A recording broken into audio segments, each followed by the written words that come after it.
Si on pouvait prendre le pouls de tout un pays juste en regardant ses actualités sur une seule et même journée. C'est un peu le pari qu'on se lance aujourd'hui avec le Togo en se plongeant dans la presse du 25 mars. Qu'est-ce que les journaux nous racontent de ces espoirs, de ces défis, de ces contradictions? C'est ce qu'on va décrypter ensemble. Alors pour faire ça, nos guides, ce sont 6 journaux togolais. On a tout épluché, de Gazelle Info à Togo Matin, en passant par La Dépêche, Magnan, Le Messager et le Triangle des enjeux. C'est à travers leurs yeux qu'on va essayer de comprendre la journée du 25 mars. Et tout de suite, on voit deux réalités qui coexistent. D'un côté, les institutions, le côté très officiel, et de l'autre, la vie de tous les jours, l'agitation d'un marché.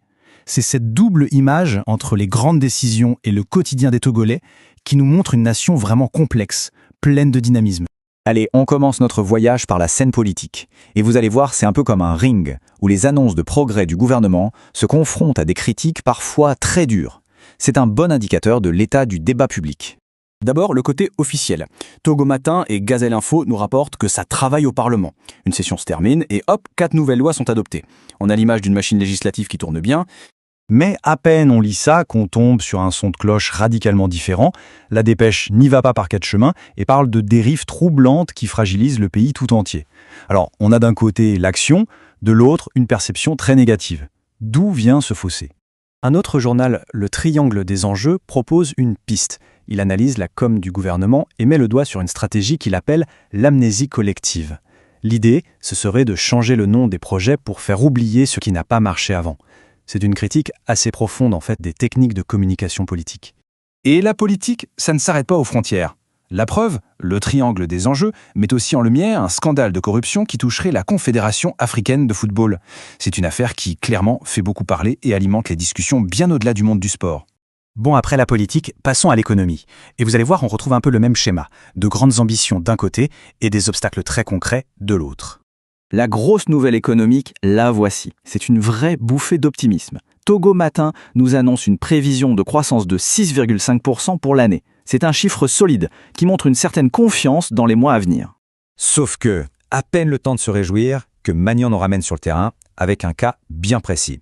Un important contrat dans l'énergie est complètement bloqué à cause d'un imbroglio juridique. C'est l'illustration parfaite de la manière dont la bureaucratie peut parfois freiner l'élan économique. Et puis, qui dit économie qui tourne, dit forcément plus de transport. Et là, un autre problème se pose. L'agence qui s'occupe des routes tire la sonnette d'alarme. Les camions trop chargés abîment les routes beaucoup plus vite que prévu.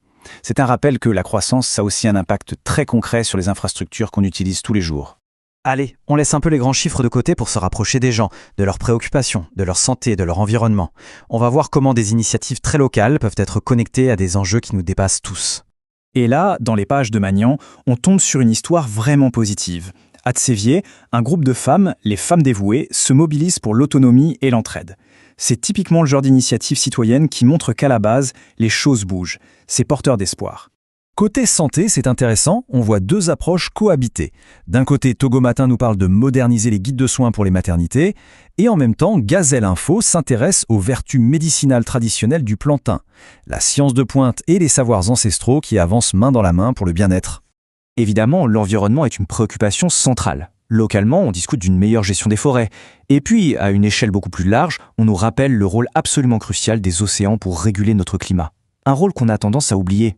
Tenez-vous bien, ce chiffre donne le vertige. 91%. C'est la part de l'excès de chaleur de la planète qui est absorbée par les océans. Cette statistique qu'on trouve dans Togo Matin, elle est énorme. Elle montre bien que les préoccupations au Togo sont directement liées aux plus grands défis de notre temps. Alors, si on fait le bilan de cette journée du 25 mars, quelle est l'image qui se dégage?